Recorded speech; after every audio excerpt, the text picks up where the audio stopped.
27 अक्टूबर 2022 की सुबह DG ISI general Nadeem Anjum ने डीजीआईएसपीआर के साथ एक तहलका खेज प्रेस कॉन्फ्रेंस की थी।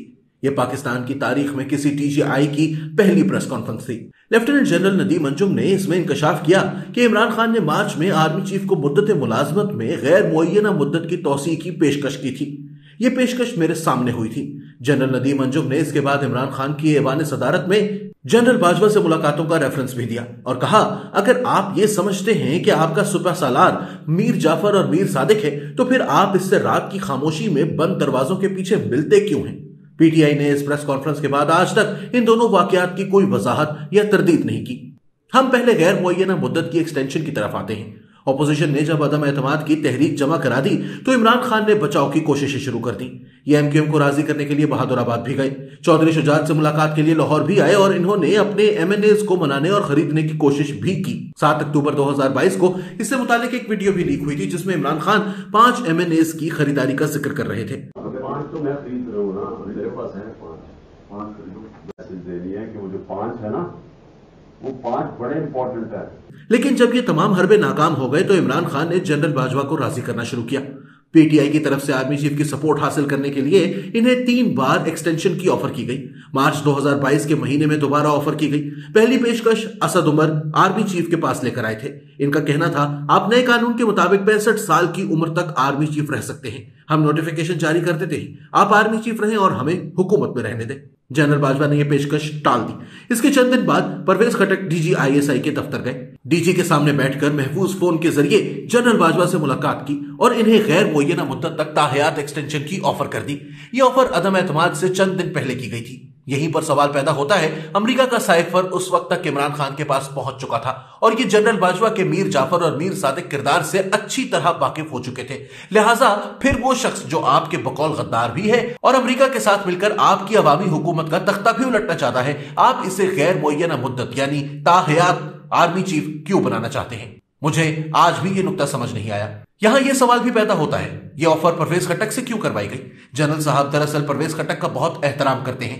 ये इमरान खान को हमेशा कहते थे, आप परवेज खटक की वजह से केपी में दोबारा हुकूमत बनाने में कामयाब हुए हैं, आप इन्हें वजीर आला बना दें, ये सूबे को संभाल लेंगे। मगर इमरान खान का जवाब होता था, ये मेरी बात नहीं मानता। और इस पर जनरल बाजवा हंसकर क्रिकेट और फौज की मिसालें दिया करते थे। ये कहते थे, क्रिकेट में जब कोई खिलाड़ी ज्यादा अच्छा खेल रहा हो तो इसे ज्यादा मौके दिए जाते हैं, लेकिन आपने केपी में अपने बेस्ट प्लेयर को पवेलियन में बिठा दिया। मगर क्योंकि मुर्शद परवेज खटक से भी मुतमईन नहीं थी, लिहाजा ये भी 3.5 साल महरूम रहे।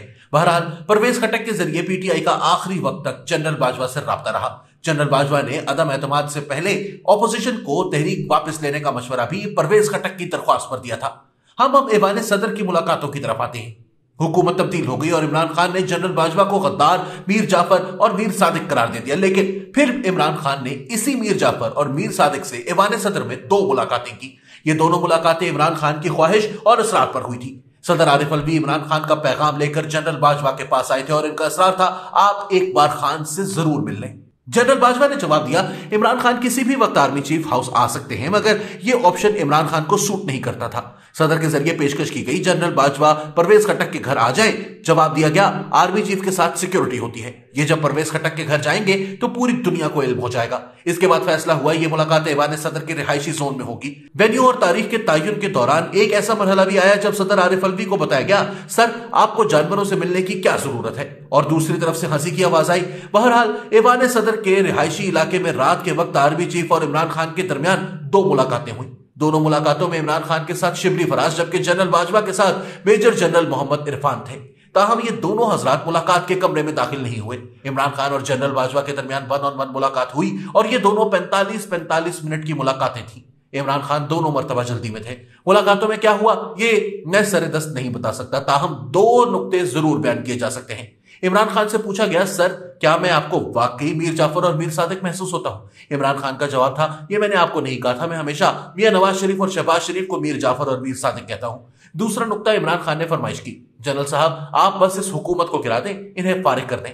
जनरल बाजवा ने जवाब दिया, सर मैं ये कैसे कर सकता हूं, ये इलेक्टेड गवर्नमेंट है, मैं ये गैर आईनी काम कैसे कर सकता हूं। आप सदर का मशवरा माने, असेंबली में वापस जाएं, इत्तेहादियों को दोबारा अपने साथ मिलाएं और अपनी हुकूमत बना लें। आपके पास जमहूरी रास्ता मौजूद है, हम आपकी मदद नहीं कर सकेंगे। और यूं ये दोनों मुलाकातें किसी नतीजे के बगैर खत्म हो गई।